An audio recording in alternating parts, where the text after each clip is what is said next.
Sometime in the 1970s, a super rocket, taller than a 20-story building, will be blasted into an orbit of the Earth from somewhere in the United States of America. It will be manned by astronauts who will have been trained for years for this mission.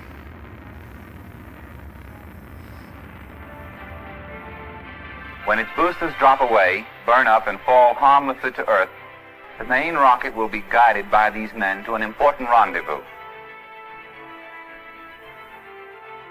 They will stabilize their craft in a parking orbit around the Earth, and after precision checks of the actual orbit and an inspection of the space vehicle, space travelers will sit back and wait for a highly critical moment, a precise point in time and space when their powerful engine will snatch them from the pull of Earth's gravity and hurl them along their way.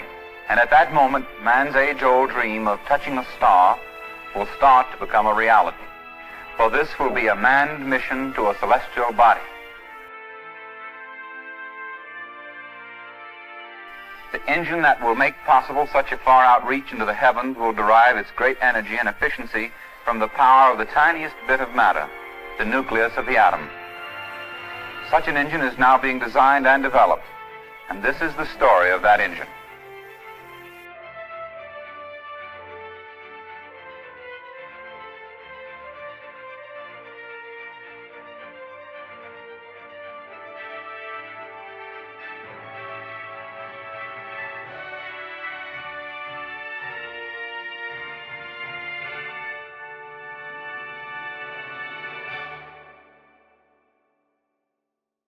In another 5 or 10 years, man will be doing just that, traveling into outer space, to the moon, to the planets.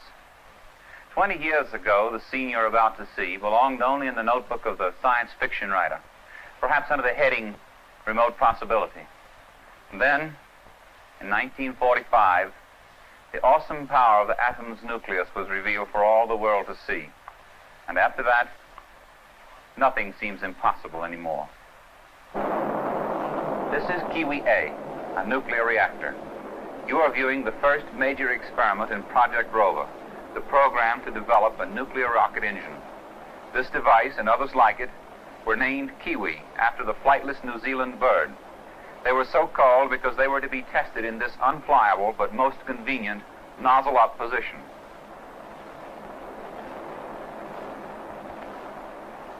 The date of the historic event you are now witnessing is July 1st, 1959. This test, and those that followed, established beyond all doubt the feasibility of applying nuclear power to space propulsion. Project Rover began as a study in 1955, originally a Joint Atomic Energy Commission Air Force program.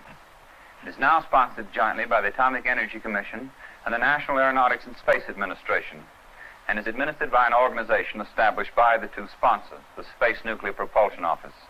Important research and developmental activities have been handled from the start by the Los Alamos Scientific Laboratory of the University of California. What is a nuclear rocket and how does it operate? Externally, it looks like any other rocket, and it operates on the same reaction propulsion principles. That is, a working fluid or gas under pressure is heated to a very high temperature, which causes it to expand rapidly and rush out a nozzle at high velocity, thus providing the thrust which sends the vehicle in the opposite direction. The speed of the individual particles at the exhaust end of the nozzle governs the speed of the rocket. As their speed increases, so the specific thrust of the rocket increases. A nuclear rocket differs in only one, but most vital respect, from a chemical rocket. The chemical rocket heats propellant by combustion, while the nuclear rocket heats it by fission energy. Combination of fuel and oxidizer become the exhaust products of the chemical systems, while the nuclear rocket may select its exhaust gas and picks hydrogen, the lightest of known elements, and much lighter than the typical chemical exhaust products. These can be more than 4 times heavier than the nuclear product. Because the push of a rocket engine comes from the speed of the propellant as it is ejected, it is more efficient to have a lower molecular weight, which gives a higher speed at a given temperature.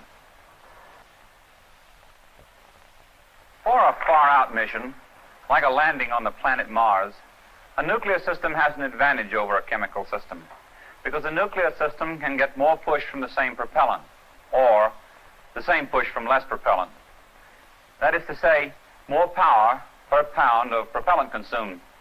Call it better mileage.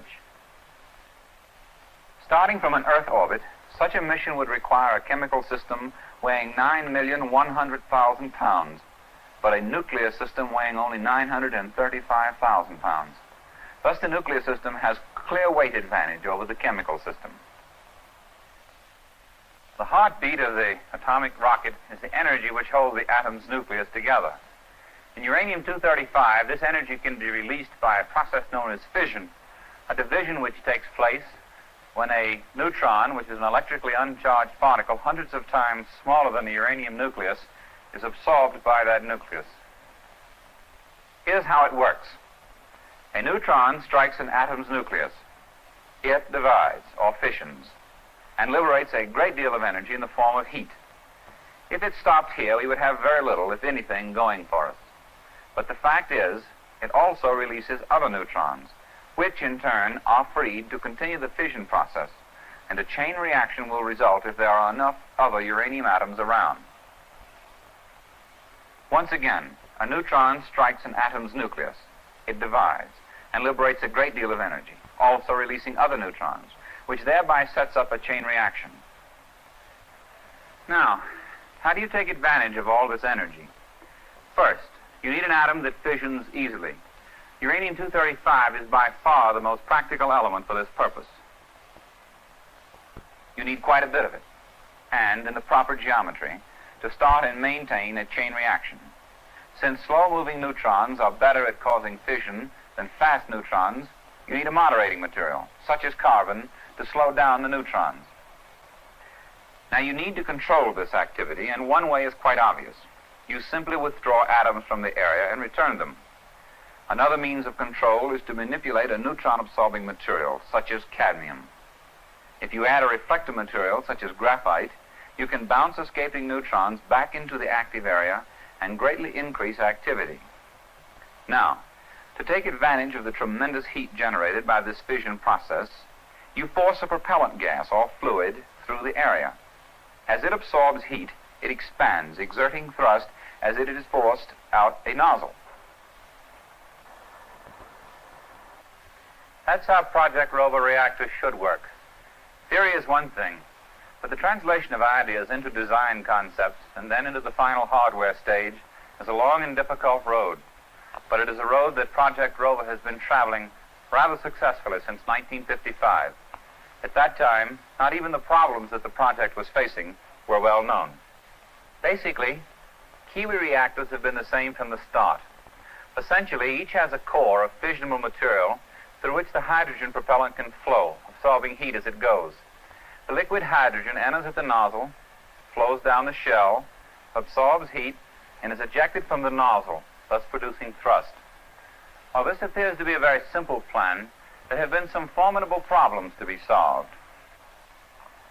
For example, the use of hydrogen with its low molecular weight gives the nuclear rocket a big advantage over the chemical rocket. But its flow through the core complicates the rate of power generation, since hydrogen has a marked effect on neutron behavior. Another problem, the core is a tremendous heat source, which can actually melt the reactor. So the liquid hydrogen must serve as a coolant, as well as a propellant. Fuel elements must not only be able to withstand high temperature, but rapid temperature change, as well as the erosive and corrosive effects of moving hydrogen. These are just a few of the problems. A good many others crop up in the design stage when some very restrictive factors must be taken into consideration. A Project Rover reactor must be housed in a small package capable of high mobility. It must be able to run at very high temperatures. It must be able to start coal and come to full power very rapidly. It must be capable of restart, and all the while generating enough power to illuminate the entire city of Washington, D.C. Though administered by the University of California, the Los Alamos Scientific Laboratory is not situated in that state. It is located in northern New Mexico, high on the eastern shoulder of the Jemez Mountain. It is here that reactor concepts for the Rover program come into being. Once the general approach for a new reactor has been adopted, many wheels are set in motion. Mathematical concepts, core configurations are programmed on the laboratory's digital computers. By the use of these high-speed machines, a great variety of reactor designs can be studied. An analog computer is used to simulate actual reactor run conditions. To evaluate nuclear characteristics of a variety of reactor materials, a critical facility called the honeycomb assembly is used. It permits studies of neutron flux distribution for various fuel loadings and geometries. The core configuration to be studied is simply loaded into the honeycomb structure and the two halves slowly brought together.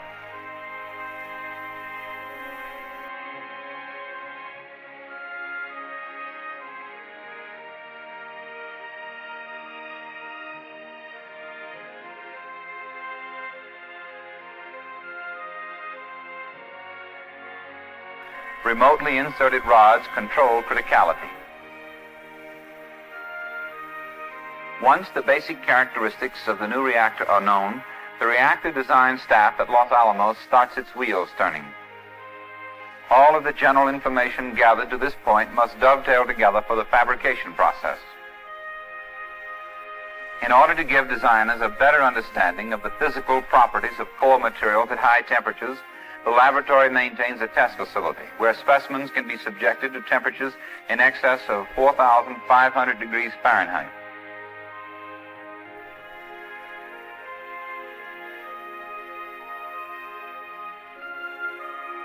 From powdered constituents, most of the uranium-loaded fuel elements that form the core of Kiwi reactors were fabricated in the laboratory.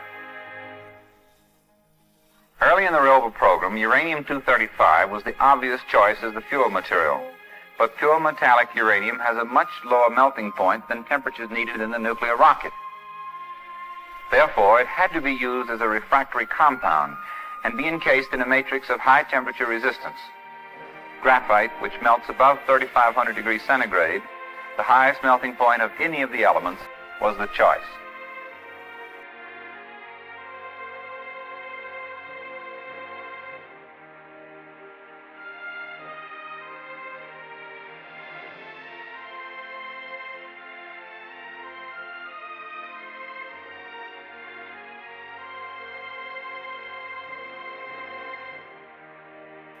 Graphite and uranium mix is blended in the proper proportions, then put through a grinder and compacted to ensure even mixing. Special facilities and procedures are necessary to prevent contamination of personnel and equipment by the radioactive uranium powder. While fuel elements are being fabricated at Los Alamos, the pressure vessel and most other non-nuclear components are being constructed by contractors outside the laboratory. Most hardware and piping are made of aluminum because of its high strength-to-weight ratio, ease of fabrication, and short radioactive half-life.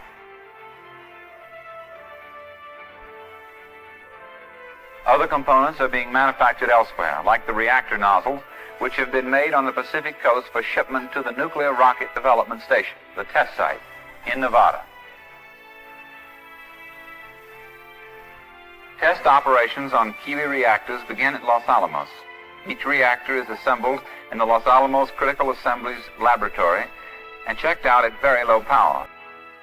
Once criticality calculations are confirmed, the reactor is taken apart and shipped to Nevada for full-scale testing.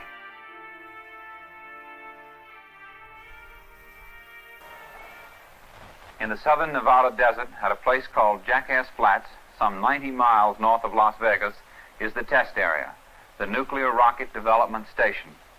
This consists of three basic operating areas: the control point, the maintenance assembly and disassembly building, MAD or MAD building, and the test cell tank farm complex.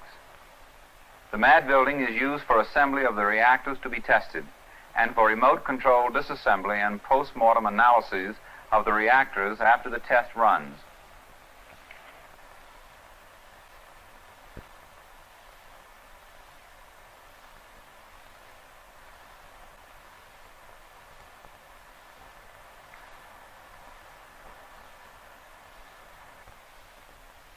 Once assembled, reactors are transported to the test cell by battery-powered locomotives and are literally plugged into the test cell by the use of a special connector on the front of the test car.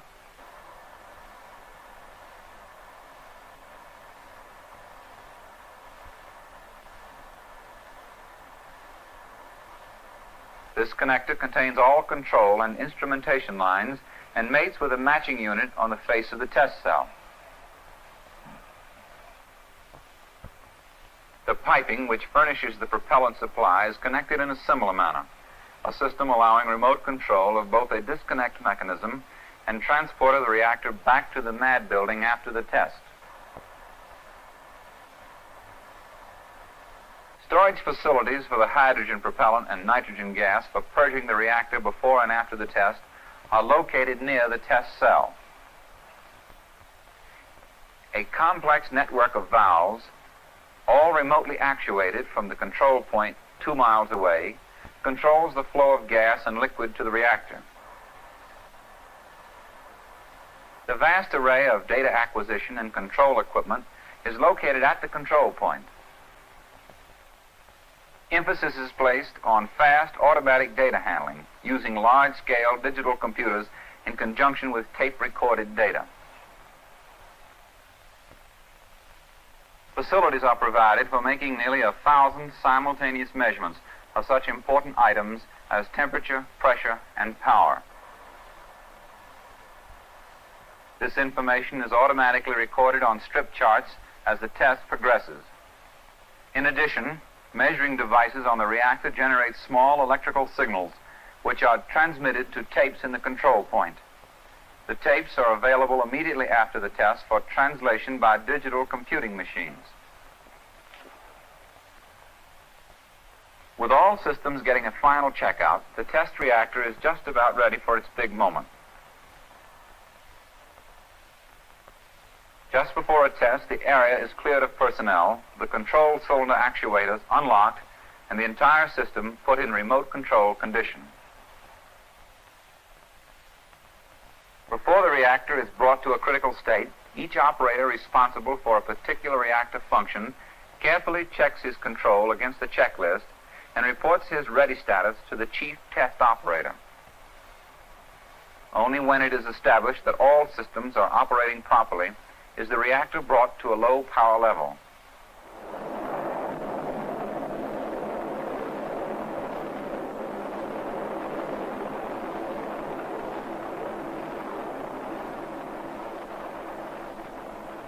It is then flushed with nitrogen gas and all systems checked once again before switching to hydrogen flow.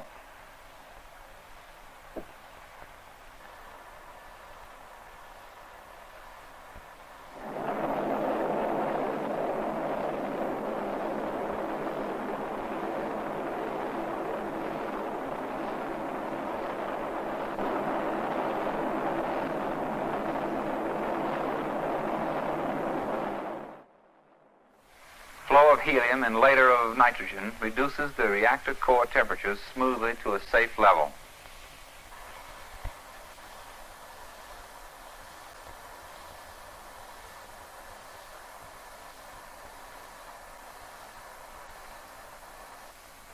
With the reactor test completed, a great deal of work remains to be done. The reactor is taken apart in the MAD building for a visual inspection. Some of the parts will be examined more closely later, and many will be returned to Los Alamos for radiographic and X-ray examination. All of the information derived from the test and post-mortem examinations will be coded and fed into computers, and the results will be incorporated into future reactor designs. The Kiwi reactor development program is the first phase of Project Rover. An industrial team, Aerojet General Corporation, and Westinghouse Electric Company takes over the second phase, known as NERVA, Nuclear Engine Reactor for Vehicle Application. NERVA is followed by RIFT, Reactor In-Flight Testing, handled by an industrial contractor, Lockheed Aircraft Corporation. In the meantime, while providing technical assistance to the NERVA contractors, Los Alamos Scientific Laboratory is working on the development of higher-powered reactors and advanced concepts.